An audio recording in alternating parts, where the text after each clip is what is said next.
there I think is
non.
Okay.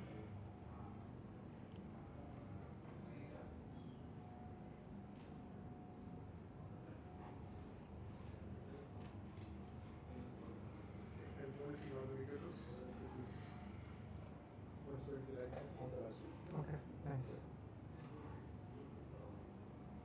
I'm just like rebuilding the slides to have like a light mode because it didn't like hit my mind that I should optimize for that.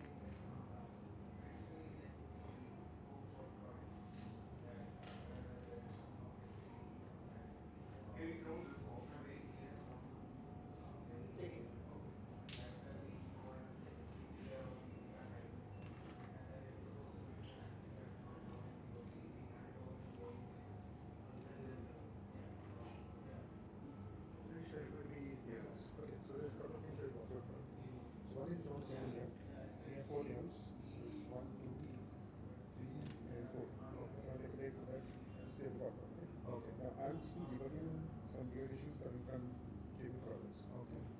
One of which your touch screen will stop working. Okay. In this case, you are stuck with this. Okay. Second problem, this PC has a really bad Bluetooth antenna. So the keyboard doesn't work from this location. If it doesn't work from there, try it from here. Okay. Okay. For some reason, they put an antenna inside a metal shell in this machine. Okay. Then the next one we got, and this is one that's really beating my brains right now.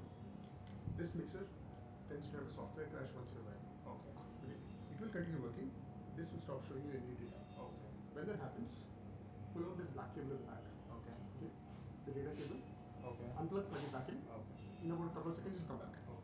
Okay. But you have to watch this. Okay. Otherwise, your live stream is dead. Okay.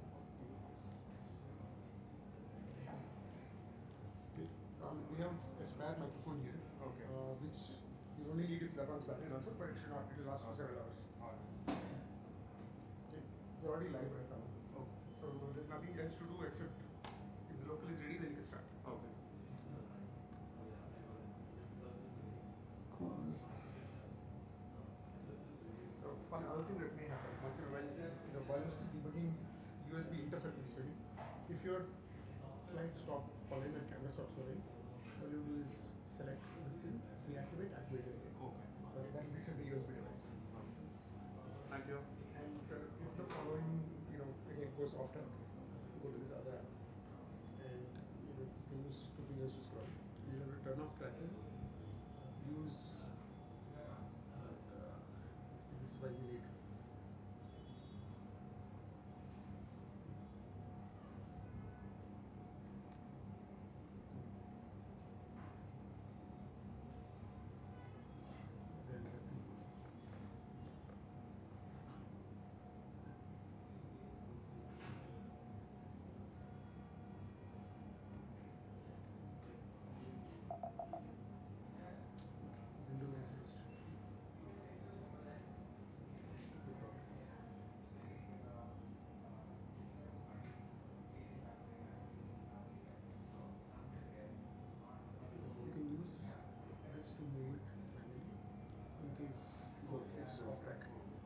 Then you can go back up and turn on normal time. Okay. Did you get the mark? Oh, you're all right. Thank you. I'll come back in to take my Okay, okay. I want to get started, but what's the last thing? Yeah, no. Cool. I think I'll go and like sort of camp out there. Can this thing make it? Where? Like closer to the slides, I guess. Chair? Yeah. You want this one? Does this work? Yeah, that works.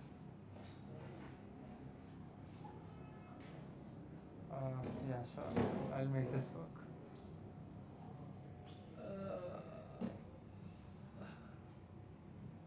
Cool.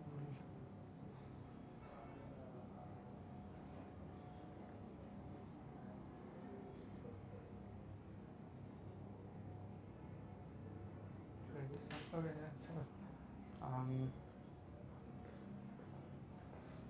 I guess it's like 4 of us here. So I can just like know each of, if I can just like know each of your names, that'd be nice. I'm Siddharth. Nice to meet you. I'm gonna be giving this like small little workshop, and because it's like a nice small crowd, we can just like keep talking, keep the conversation going. Whatever like you guys have in mind, I can like talk more about, dive more into. My background has been like I've been building a bunch of agents ever since like you could do a function call with a model, and ever since that happened, I worked at a company called Composio where I like helped make these tools work really nicely for agents. After that, I've been like building a bunch of RL environments, which I'll explain later in the slides, that are essentially what agents you build, but like they're sort of like trainable agents. And yeah, I'll like sort of walk through how I have sort of gone and discovered agents, RL environments, evaluations, and like how like the training sort of happens. In the middle, I'll also talk a little bit about like a training run that I try to do on an RL environment that I made. I have a bunch of like documentation and training charts for it, The training run didn't go really well, but I think like it's nice. I learned a bunch of things, and I think as someone who's mostly been in agents and like trying to train agents, a lot of like nice things that you learn when you go and like try to do that thing happening. Can I know each of your names? I'm Ravi, and from my work in IT. Okay, nice to meet you. Yeah, I'm Martin Roshan. I'm from Top Stories. Okay, nice to meet you. Rajesh here, working on chemistry. Oh, nice, nice. Akshay, so I've been working on building agents largely for structured data analysis, Okay, nice. and been working with multi-agent frameworks like AutoGen for structured data analysis. So it's like a data scientist through agent. Okay, cool, sure, yeah. And like if you have built with agents or done any like training experience or like whatever like experience you have with LLMs, if you can like let me know, maybe that will give me a nice points to maybe hint at. Like I like the structured data and something similar for you guys. I have workflows using anti-10 and agents, Sure. conceptual basically, Okay, cool, nice, nice. Yeah, so I work in compliance kind of areas, so where there are like a lot of regulations that you need to be sure of the output. So yeah, so I think like there RL because you know the laws and legal texts that are very defined. My probably work is going to be on like LLM working with RL to make sure that the output space is well Okay, constrained. okay, cool.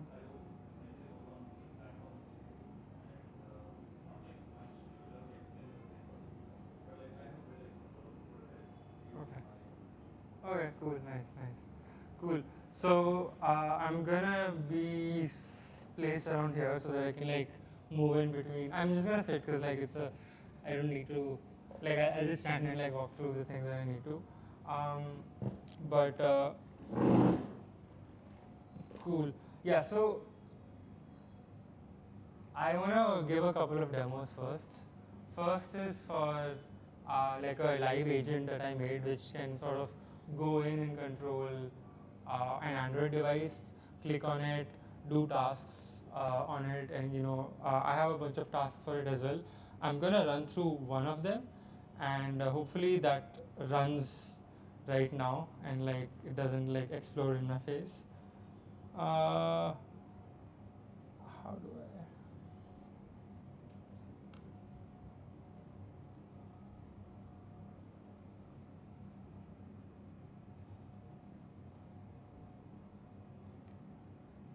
So sorry for the dark mode, everything. It might be hard to read, but essentially, I have an agent that I made. I'm running it. I have a bunch of like tasks and whatnot.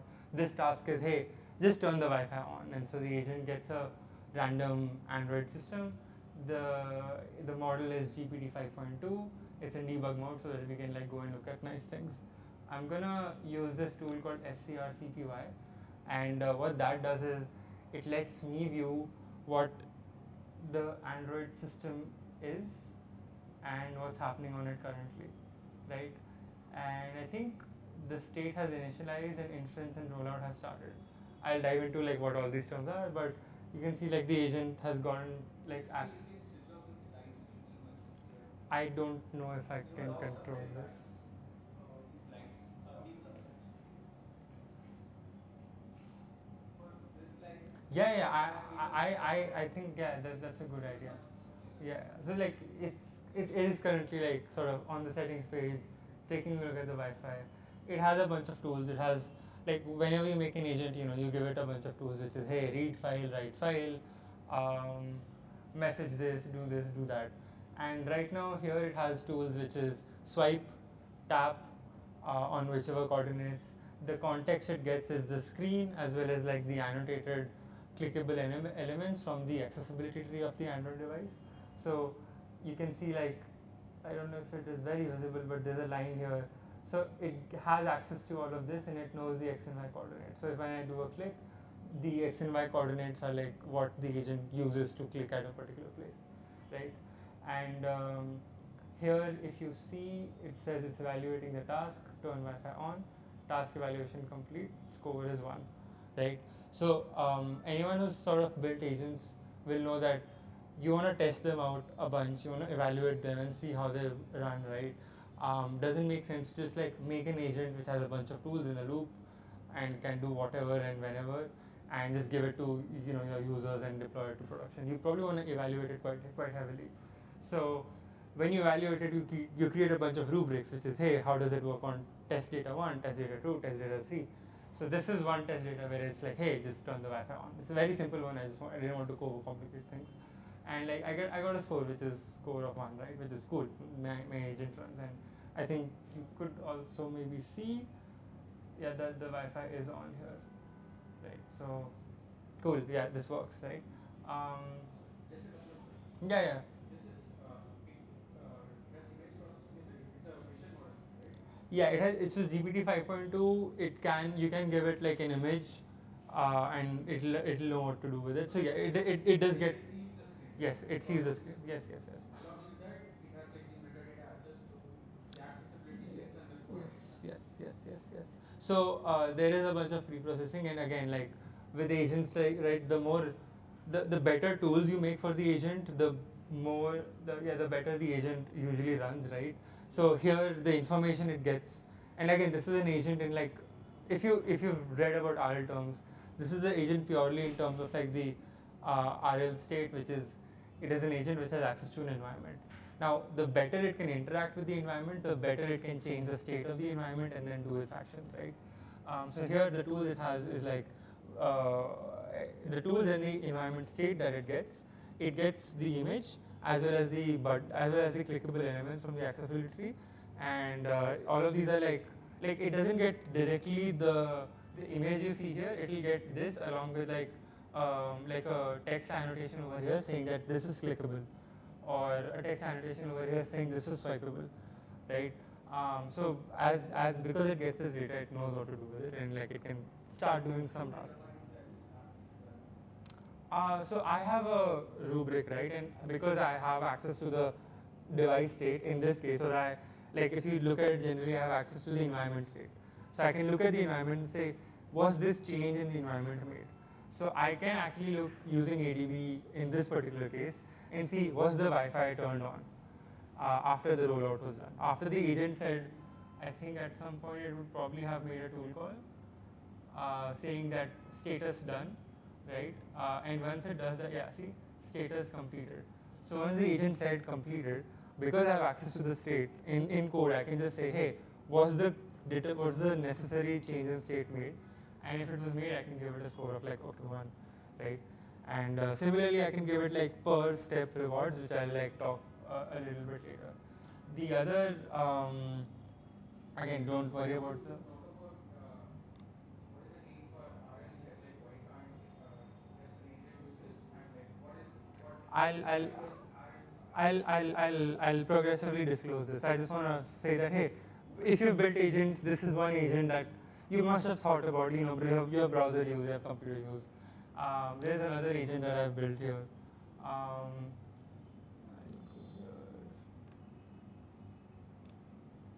So I'm literally not going anywhere into like the training side of things. I'm just talking about agents.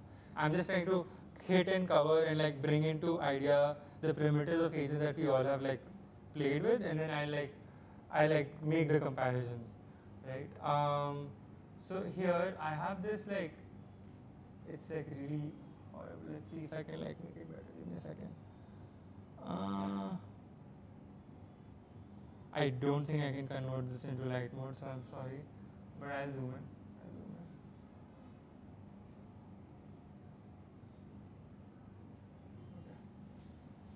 So I have like a task given to an agent saying, hey, you missed several meetings recently, and they have a bunch of pending meeting requests in the inbox. Can you just like read a bunch of unread emails and like reach out, reschedule, handle like Gmail and calendar and whatnot, right?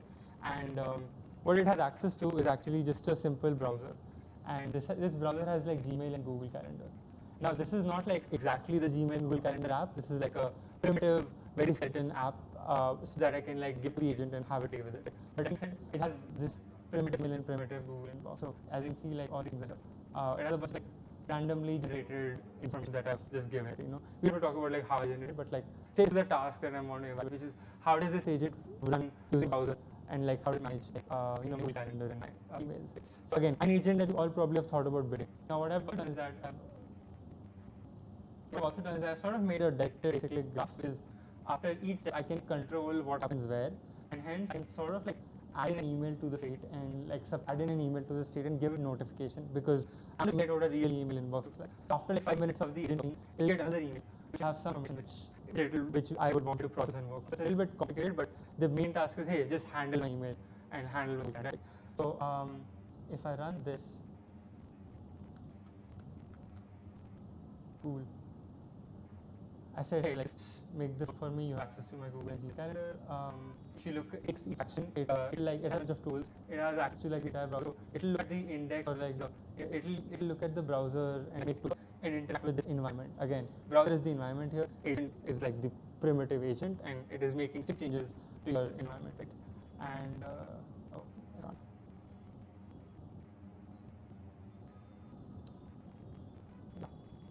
something I want to show you is like for each observation, I'm sort of like setting in like the entire like for each observation I'm sort of sending like what it is looking at, and I'm having the LLM like rationale about what it needs to do and like having it make a tool call. So here it's a tool call which is I want to click on LLM, right? And if you keep it running for a long time, it will like click on say an email, click on the text input, type the email, reply to it, reschedule the Google Calendar, and I can just keep it running, right? And this is again like agent that you thought about building, and would be nice if like these agents sort of like worked, right? So I'm just gonna stop like running this because this is a big task and a lot of evaluations to happen here. But again, very similar to this one, which is this is just an agent, and I have a bunch of evaluations here, which is how it performed on this task and the previous task, which is, hey, did it actually set my calendar events? Did it cause any like conflicts? It's like these are like all the parameters that you can think of when building an agent or like when testing or evaluating an agent, which is did it work well, did it do this call right, did it like task well, how granular can you break that down? Like the best evaluate agents generally, right? Now with this like chain of thought, this off.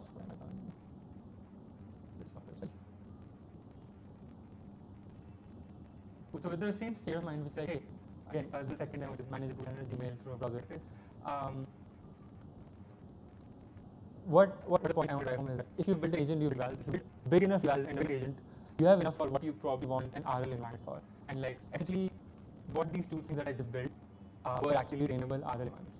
Right? And when I say RL environments, I mean like an actual like environment on which if you add in a bunch of training algorithms and a training run and a GPU to host your local trainable model on, you can train an agent and have it like learn from these tasks. So say I show you like one task individually and show you how I do a bunch of evaluations over each of these tasks. But say for the 100 one, I have like 300, 2,000 tasks done by on record audio, my file system on the device, or like whatever, right? And for the persistent one, I can just have a bunch of tasks, which is delete this mail, add this email, add this person, keep it running, make sure everything runs. So I have to say, even if you have like 500 of such tasks, you have what you need in an RL environment, because all RL environment is probably built with like evaluations probably built, you probably can build with like tasks, right?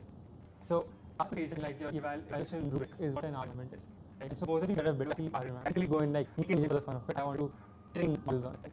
So your agent is already if you like what your evaluation is, and if you add like what your word is, or if you on it, you can probably like you like 40% there in training like a full like you probably 40% like a model for yourself. So this is something that's interesting to look at, which is the API design, like how like opening at him, or like if you're getting like old spiral runs, which is cat learns to walk. I don't think we're gonna touch that even. It's like arcane. I have not really looked into it, to be honest, either. So the thing is, like, if you sort of just like take the rollout and you give the reward and you get the reward, and say it's a very long multi-step rollout, right? In the end, the final answer will reward each of the model's tokens in the same way, which means that each token, like it's sort of telling it that, hey, each token that you outputted contributed equally to the final answer. And but the thing is, when you're sort of doing a large agent run, for example, the correct tool call contributed to getting the correct answer much more than say some random text you outputted that during training may just be garbage as well, right? So this is something that's like this is something that's like really important to keep in mind. This is like how you assign credits to like each of the tokens here, and this sort of links again back to like why you need to do SFT before you do RL, because here it sort of teaches the model how to do the good rollouts, and so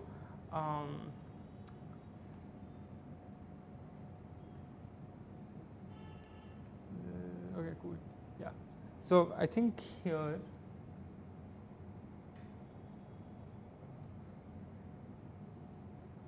Are the rewards different based on it's taking less number of steps to do something accurately, like in case of enabling Wi-Fi, to do a lot of other things and then enable Wi-Fi? yeah. So you in terms of your RL environment, which is what computes the environment, you probably like end up limiting the number of steps the agent takes depending on the task it has, because say if it's an easy task, you wanted to do it well and you wanted to do it fast, so if it exceeds the number of steps, you can just give it a lesser reward,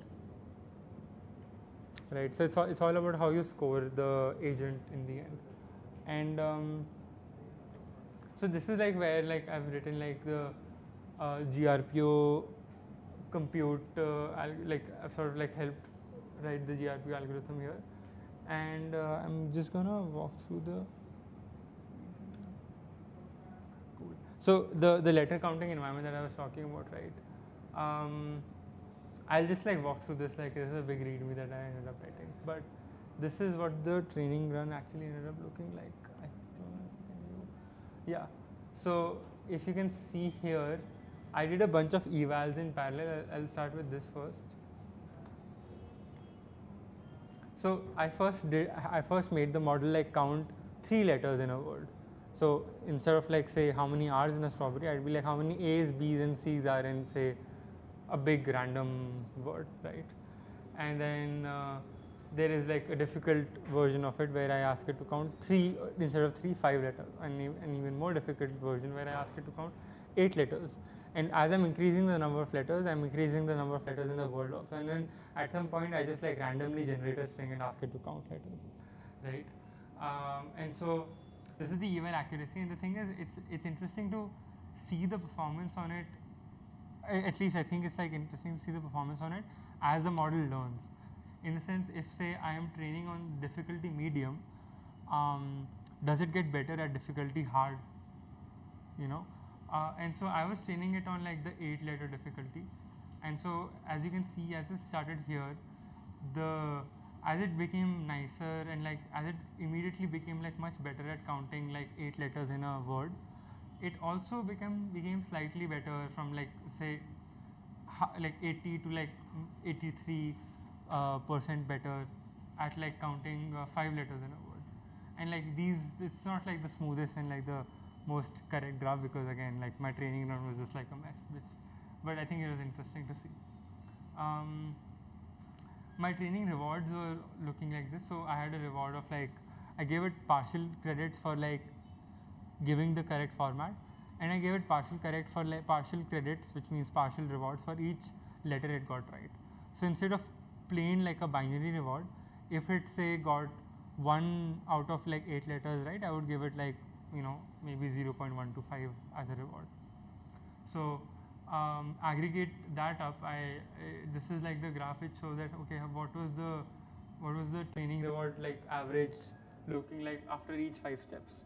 So like it started off like at some point at like, you know, it's a little jagged, but in the end like the baseline sort of did improve a little bit. So when you have a multitask kind of a thing, in this case like that, counting each letter is given, right?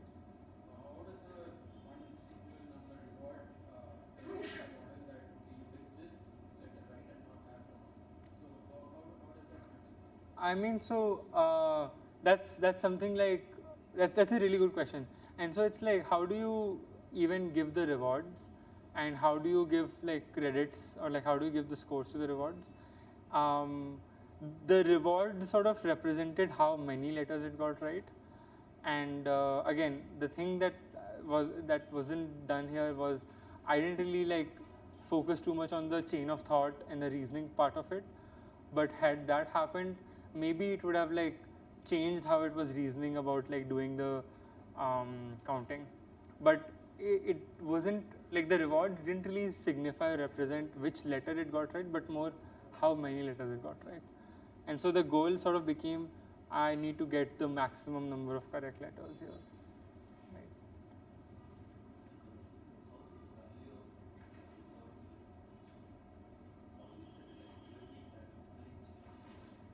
The rewards? So I mean here, as I told, it's like I set the rewards myself, right? Like you design your agent's rubrics usually, and so it was like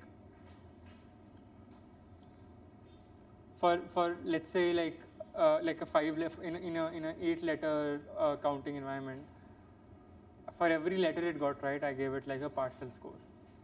And so if it gave me the correct format, I gave it a partial score.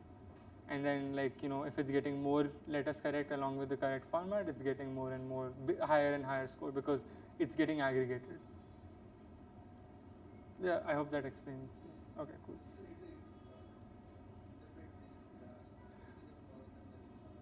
This one?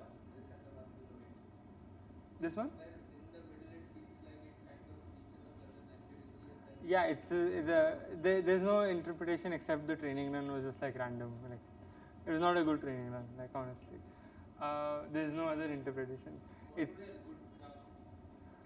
I mean, up, loss, down, down. But that usually never happens, and so I'll be honest. I'm also trying to like learn. I've only built agents, but I'm trying to learn some training as well. What I've realized is that you sort of become really good at like understanding.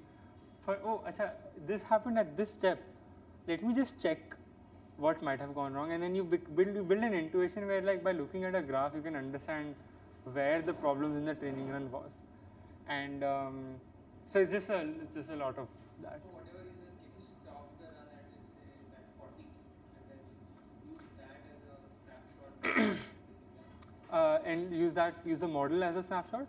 At that 40 run, you stop the like now you finished the 60 runs, but you want the snapshot at the 40th run. You can do checkpointing. And it's good enough for me and now.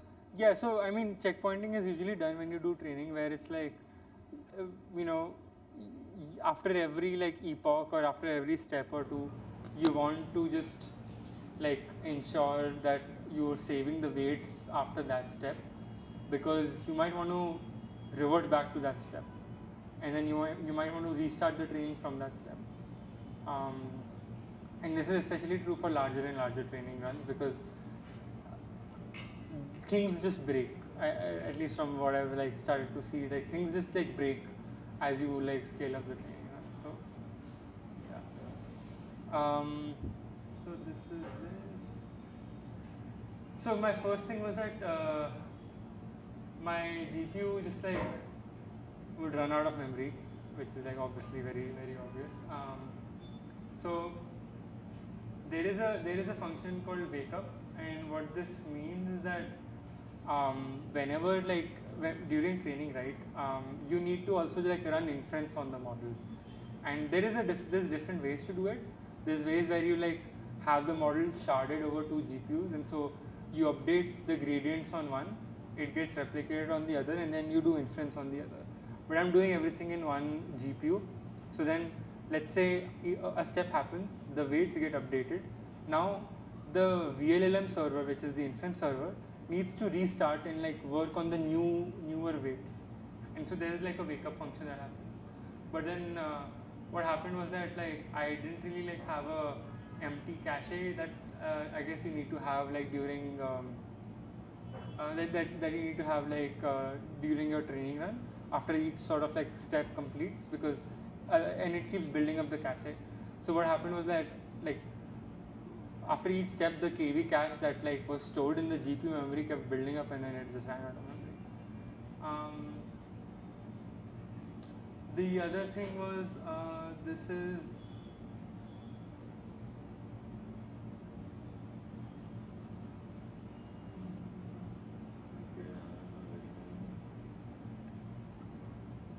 yeah, this was nice, where it's like I had a binary reward where I either like I was talking about like how I in the end like gave partial rewards. Initially I would give it like a binary reward. So either it got the thing correctly or it didn't, right? But then what happened there was, because initially it was not really learning formatting or just like individual things correctly. I would just like say, hey, is the format correct and are all the 8 letters counted correctly? And like the model was just like not doing it well. So all the rewards were 0 and so there was no learning happening. So the fix for this was partially giving it partial credit, but also doing SFT. So after this, when I saw that there was like no learning happening, I sort of went and like did a little bit of a training run happen also, SFT run before all this, right? Then the second thing was, once I added the partial credit, I added it too generously, and then what happened was that, I used this thing called distance-based scoring, and so how close the letter count was to the final answer. So it's like if the letter count is like 3 and the final answer is 4, it would like give it a higher score, just be like, okay, you're close enough, you know. But then all the rewards ended up being in a really high range, and because of that high range, again, if all your rewards are at like 90% or like 100%, there's no learning happening. And so grad norms, which sort of says how much your gradients are being updated, was like in a very low range.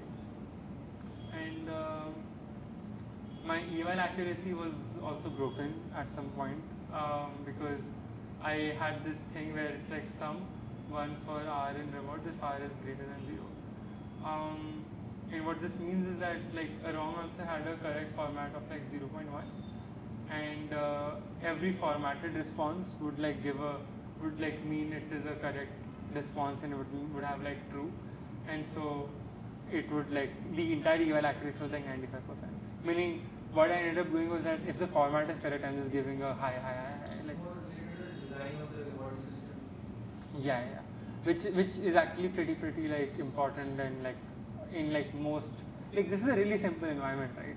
Like now if you sort of ablate it to your bigger agents, like it becomes an even more difficult problem, to the sense that like, hey, if you're building an agent and if you want a trainable agent, there is a lot of ground to cover there before you even like start touching algorithms, right? So these are like a bunch of things that I end up facing. While I like sort of wrap things up and like approach like the end of like the slides, I have this collab notebook here that I'd like you guys to sort of visit. If you guys can go and see this link, alt-glitch/pqrl github.com/alt. I hope it's visible. Yeah, sure. We can take a break now, and then like maybe you can just like visit this, and in the notebooks page, just like open up the OpenENV RL204.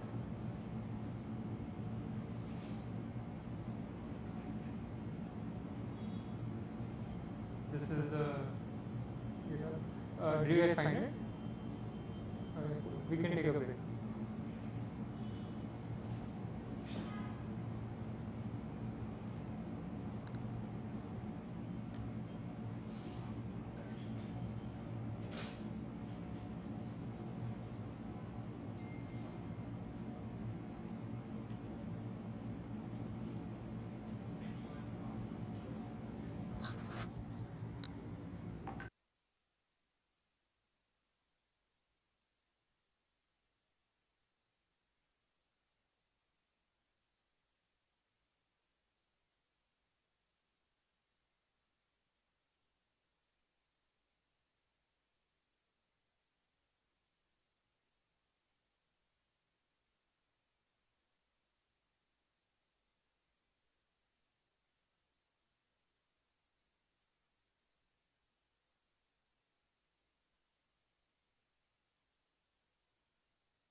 Does it show up?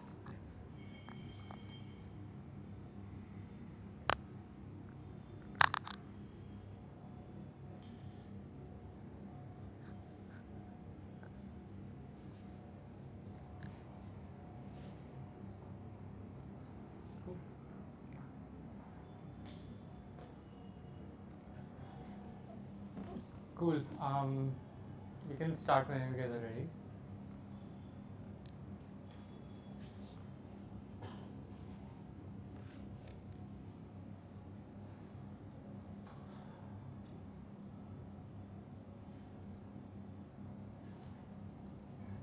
So, any thoughts, any questions till now?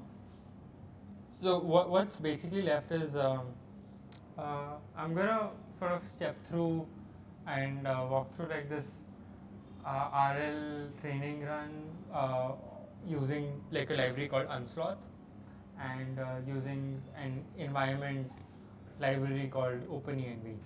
So OpenENV sort of just like lets you write these RL environments. So the one that I wrote earlier for the Android one is in like a similar library as this.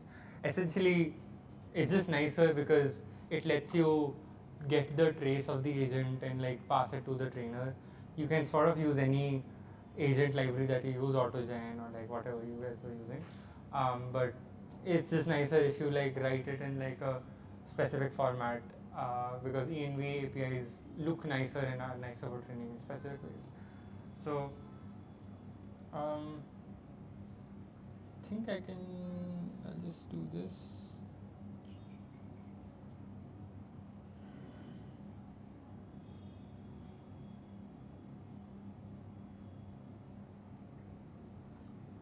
It's all dark. Okay, it's okay. I'll just zoom in. So I already run this, and I can just like step through this just so that like, hey, I showed you my broken training run, but like, hey, this is what like a nicer, well formatted notebook looks like as well. Unsloth is great. I would totally recommend you to like read and run through their notebooks. They're well documented. They let you train on like free collab GPUs, and it's really slow, but they do so much optimization that like you can still train on like the free low level GPUs that you get from Google using Google Colab, right? And so this just installs the things. These are just like some pip installs. You can like look at them, but not really like important. Um, this is where you sort of start to initialize the model. So Unsloth is just like a wrapper over like Hugging Face transformers, where you can just like get a model and its tokenizer using the dot from underscore whatever like the function format is. And like here we get like Qwen 3 4B base. This is not an instructable model, which is again not recommended, but these are, oh wait, this is the wrong notebook, never mind.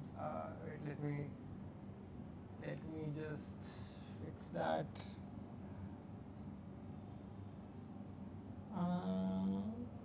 Yeah, this is the one I wanted to show you. Okay, cool. Good, we got that. Yeah. Yeah, so here they sort of like get the GPT OSS 20B parameter model loaded in 4 bits so that it's just nicer for GPU and the free GPU that it currently has. And I've sort of gone in like run this. I'll show you the training charts for this as well. They say it here as well, and I think you asked earlier, like why like should we train over the entire like model weights or should we just train a LoRa? It's always efficient and recommended to train a LoRa. I think now it's sort of like a meta around everywhere. It's like LoRa training is mostly solved. You don't really have any problems with it, right? And you only add like around 1 to actually 20% of extra weights, depending on how big or small the model is. For smaller models, LoRa adds a lot more parameters, but for 20B it adds around 5% of extra weights. And like with LoRa, what you can also do is just like the LoRa adapter that you train, you can just save it separately and load it in and out whenever you want it to, right? These are the these are like the initialization stuff, like you sort of like targeting the modules of the modules of the model to like take the projections from and then train your give to your LoRa adapter. So these are like sort of like again the meta, like this sort of optimizes everything here. This is where the environment sort of comes into play. They load up the OpenENV process, then load the environment for the agent they write, and they show what the state looks like here. So this game state in the array form, like okay, we've all played 204, right? So this is the state of the game in like array form. So it's like if you have 248. So you know how like you have 248 which looks like this, they just like singularly represented it. And like the legal action is 0 to 3. And so 0 means it moves, it is a upward move when you do an upward move, which is 2048. 1 is like 2 is right and I think 3 is down. And this is what it looks like. You convert the state to a list, as I said, you convert it like a list of things. So the top row is like 0 to 2 and I can also just, so this is what the starting game state looks like. Right? And once you do legal action, it also shows you what it is. So there is a 0 where the legal action, there is action 0, which means moved up. I'm just going to say up. So I'm going to game state like that. So this moved upward and then like this is a response here. So this is like a vertical 204 game. And I don't want to use an LLM to do that. And like the best way to do it here is you can give rewards for like how well the game 204 is going. And I'll explain what the reward mechanism is. RLR or like GRPO is recommended. Here the open method is essentially giving you certain credits, but you have to build your own environment and start that for. It's built already. Yeah. But you can build your own. And I'll point back to the environment design I was talking about. Essentially this. I think if I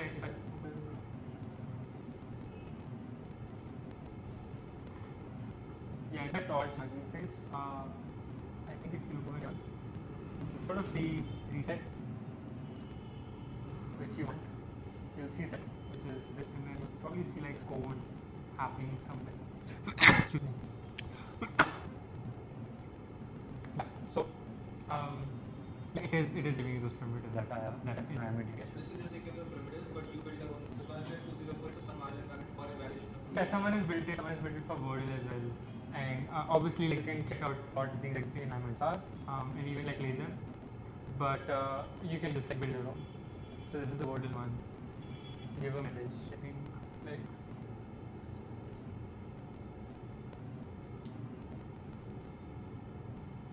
I have this kind of it, but yeah, like this thing. So again, if you do set, and this is what the agent action, which is 0, you know, the meaning beta. And it's also, and then if you 1, it moves it left, and it gives it to the right. It's up, left, up, right, down, left. And then if you do it to 2, it moves it to a down, and then 3 is just left. So you can sort of like have this, you have this like action space, and then you do an element, hey, output of actions, I show you the state, and then the reward is just win the game of 204, right? Rubrics are still left, I think once they introduce it. So again, other environment setup, what we're talking about. So we kind of like need to, again, it's like the white things that I've already shown you, but they sort of explicitly they sort of like say, let me see if it's like change the, okay. I'll stop mirroring first.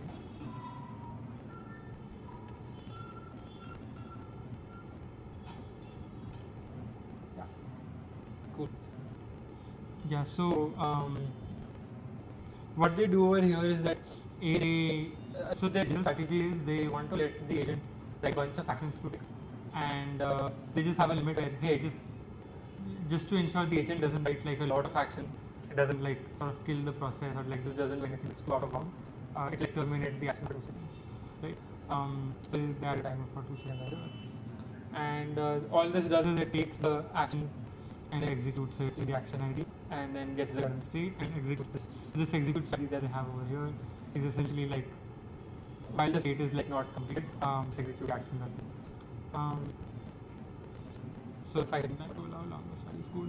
Now what like the thing that they do interesting here is they have the agent write Python code to emit the action to like sort of they have the right code to return the action that it wants it to give, right? What that lets it do is I think they let the agent also look at the board and keep computing it, and it's just like a big like chunk of Python, like script, and then let the agent execute multiple actions at once. Now there is there are a bunch of things here which reward act is very common in agents, and they're doing it because they are having the agent write Python code and they're sort of doing it in this inline thing.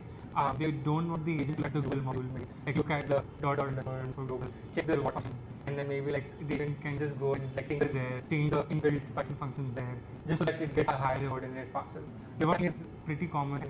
The agent a number, and so if you just don't get bounds for the agent, you can do this. And this is common with code, because the agent can say oh okay, I'm just in, let me action, just change the functions so it always has, but always I get a good gradient and stuff, but it didn't really learn that, but it's half a and so they do this check and modules to ensure that it doesn't really input the code Python module. We should not allow the addition. Yeah, so what they do, whatever the Python modules are being imported in this entire collab, they will let agent access it. And not say don't give it global variables, because it could just look at the global variables and change them and maybe just look how the works. Cool. So now this is the problem. It's create a new short 208 file using Python code. You're given a list of numbers in the boot state. Your output output 0 on what is the optimal function in this format, and all helper functions be in the function that output. Only output that function. So this is the format you want this thing to go. And I think if you sort of prompt the model without RL in this way, it'll be this is the system message object. This is the this is the message that the model always gives, right? And the actual user message that the prompt we wrote is over here. So this is tokenized format, so what the model actually sees that token, sees that this is a user message, is a message, and so that's So one question is, why they asking for the Python code when only at the end of that it needs an action, right? And it can just be the text of that state and still give an action. Yeah, it's how they made it. I think it's a free will mostly. And also, I don't really see the deep reason, except the fact code is just a very nice primitive structure models understand. And so the more you can represent reasoning or just tasks in code, the better models generally form. But in code itself, they integrate a lot of things. Python is just much nicer for models than say the primitive code models. So it's the primitive format that aspect of it,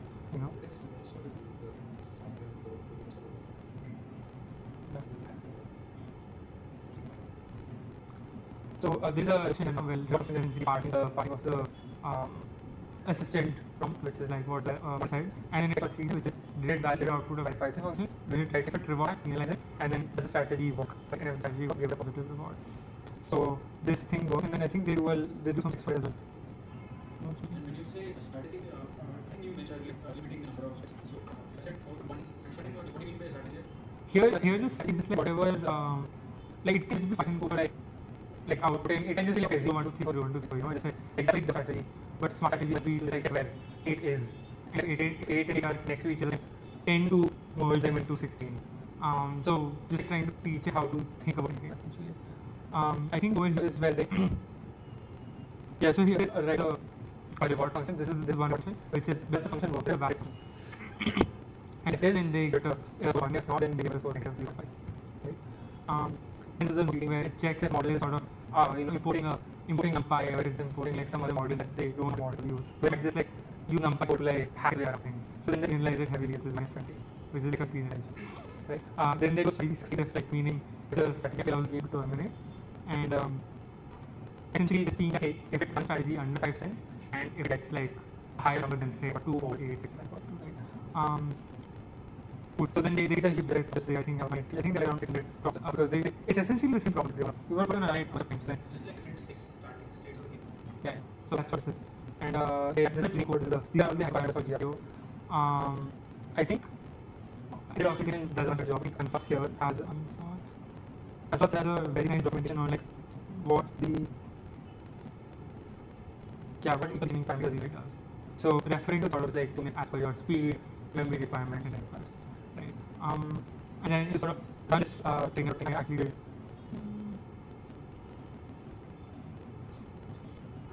Yeah, so this is running for around a couple of hours now. Cool. It's brain has died, but I saw the graphs that we can maybe take a look at. Cool. So yeah, this is also the artifact of the training. The field actually out of the strategies that we have had. Yeah, so set equal to 1.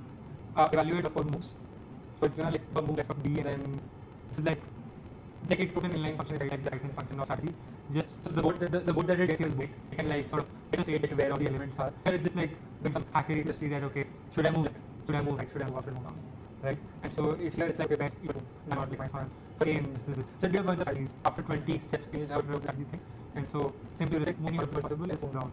That is the strategy. Take a possible merging event. So the team strategies like be a little simple, I guess. So our in the board game is actually how it's very fun.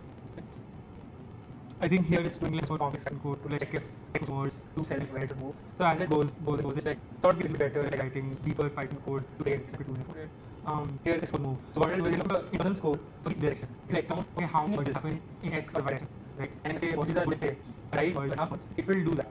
And so it will like sort of do a multi-car search to visit each sort of step from the current code direction. Like the word will be like okay if I want 204 over here, if I move how to do this, check the code does.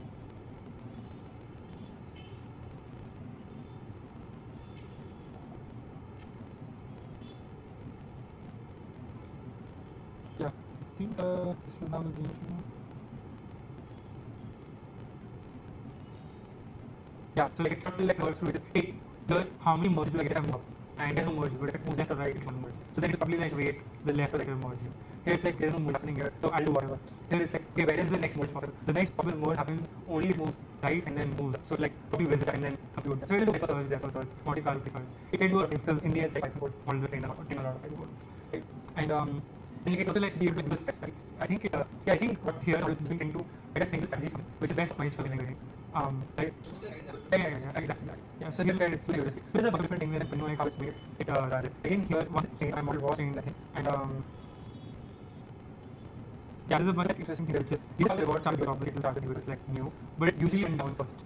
Like went to like minus 1.37 because maybe it was not doing moves, it was not up to the Python function thing, maybe it used direct imports. Then after some point like the reward starts to go up. Like add step 11 is when we take through at 0 again, and then so it moves up to 0.5, 0.7, 0.1, 0.5, and then like it maxes out to 0.8 and then like averages up to like say I think 2 in general. So after like 30 steps and I think there's like 600 runs and I think 600 steps you'll see this go much more slowly like up and down. This is like pixel length which is like the length of the pixel function I wrote, and this is like around averaging around 600 or whatever. But the thing is that around the time that the model was like very high score of 2.8 at 24, it was not like the base function ever. It was like getting a more condensed mode, maybe like heuristic based function and say looking at all the edges. So this is like something we do like extras. And then the length of the Python function will also be increased. I think the max it got was 2.5. Yeah, it's still yeah. I think this strategy is the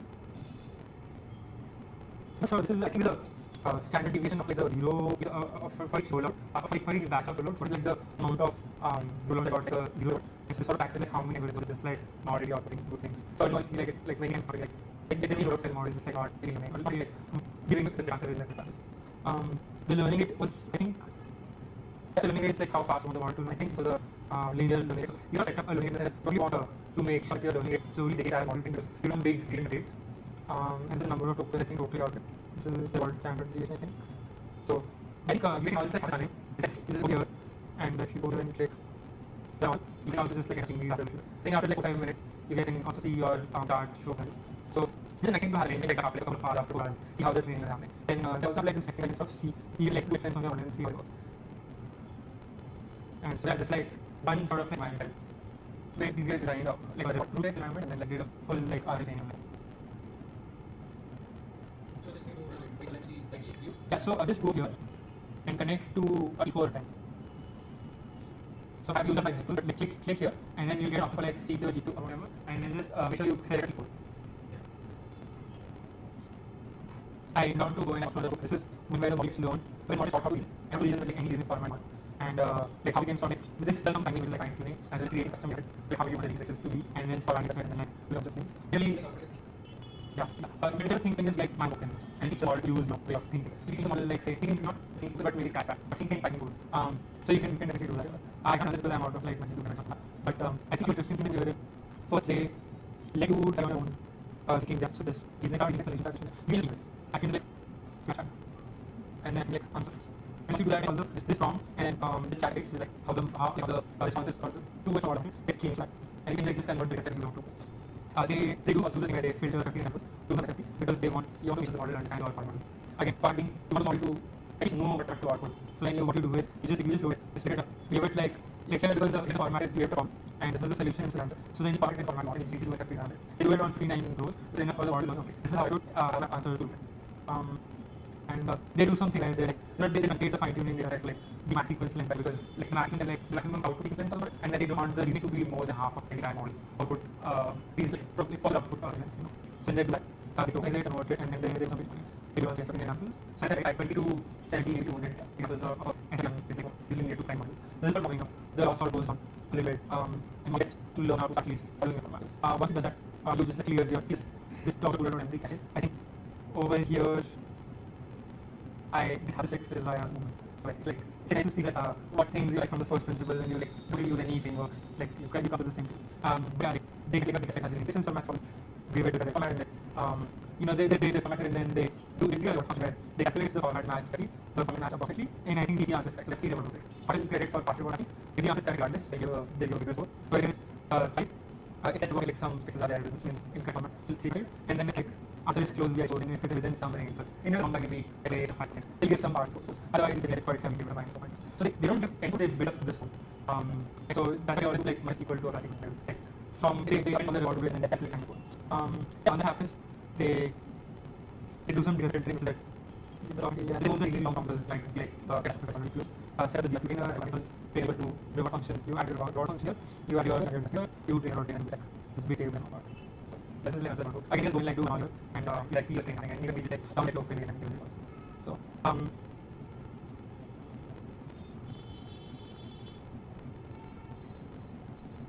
so yeah, like this is like a GRPO training looks like, which is I said like you earlier by for that does actually and you get me. So if you say I have like say what you get to so to do it we'll give a first one it does the red being 7 steps. The second one it does books for the round. The fourth one it doesn't books but like 4 steps which is like something for and you want to actually so you give it a access for your point. And for fourth and for each session you get GRPO grouping for how many like what your group is calculate your rewards for each like run you reward and grouping. So if it was like one and then you'll do one like your grouping and here this will give you like what to reinforce, what has to reinforce and how it should. And that's basically what the GRPO does. This reinforce and suppress is like how it sort of changes the models, but what actually the is these parts, you know. And for the reason GRPO is like because GRPO is like what models actually trained on for RLHF, and RLHF kind of like as RLHF requires your model to be different formats. RLHF is like if you require a model to be like the same model to be in 2 different formats, which is a model that will predict actual values, and the model that will predict the probability of what it should have, right? So language model the probability of this model. So every open it will have probability for the next tokens. So I can have a probability size of like 1,000 or like say 500 12 tokens. Like it have a probability size like some usually around 64,000 to 1,000. So for each token it's like high. Let's say the first token you get high, the next token it will be let's equal out what is more probably from the token 2. Like so if you give it high, the next probably tokens the ones become hello or like how are you using it, right? So you have a probabilistic model, but you also want a value version of that probabilistic model, and the value means that you want a that will actually predict what the model will like give demonstration. And that one is actually instead of your like branches the board that you don't know what like the reward function. It's actually training a model to be a reward function. So training a model to predict what the reward should be for given. And when you train a model, you sort of train a different head out of the model. So giving such a value that sort of takes the entire gradient to the model and outputs a number which is the reward for what the input should look like. Like right now sounds like really weird, but that's sort of still training. The model is good at predicting what it should say and what should be the reward. Right? So once it's clear the training, after that the model is actually good at saying that okay, given these probabilities, the reward that I'm with that the reward that the model is going to predict, sorry, the reward that the model is going to like output are going to mostly right.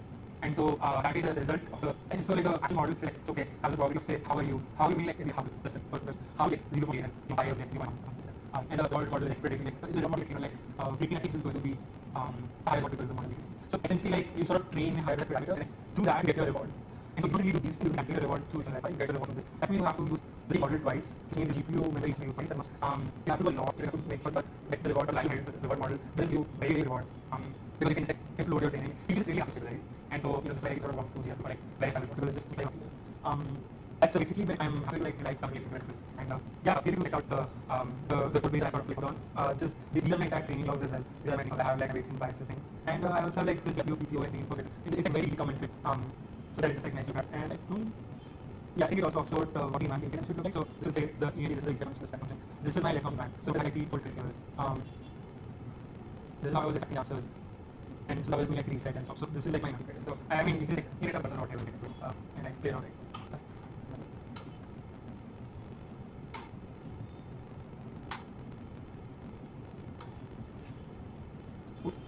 I'm going to talk about this. I don't think that I actually we'll discuss things next 2 minutes. Yeah. Using reinforcement, but like one thing based on practical purposes, like only open source. So OpenAI has a launch of Finding API, and Dropbox says that they would launch a Finding API, and what's that let's say for your own custom version of GPT or like what? I'm not sure. That means that you need to have access to the models. Yeah. You can see that it almost right. Yeah, but you can train on this because it's very good. That means that the reason I actually put is really right because mostly was posting in India. And that they did a post. In fact, if you keep on, so they got the models through 2 years, and all they did is they had another model that was simulating tools, and it was simulating AI server. So they would like sort of give a tool description to the new model they would say put it with another fake tool called model, and then they would run the model that the new model later on, they extended this model, and the model was told to be as example, and it was told to behave as your TV source. And the reason it was because if you want a bunch of tool calls to get it, you can't make like actual Gmail calendar and like this. Like very expensive, guys. So you're going to get it. You might have these stories to mess up your any environment. But he did say really nice thing. Like hey, I just like have an LLM, any prompt and give it together. So they did like this thing that people can start it. We need to find a lot of business, and then not. I think after the SFP went well, and they did something.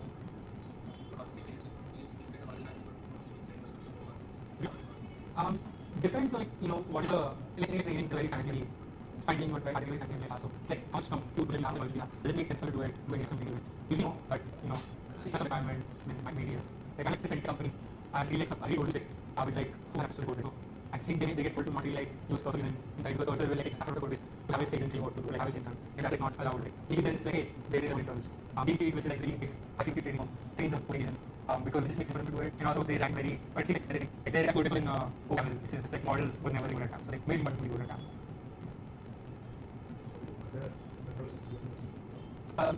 It's like choice. I think with product optimization, I think you can only part you may not need to like the factor, and like you do usually try the lowest hanging fruit first. So for most tasks, like from automation, then you go.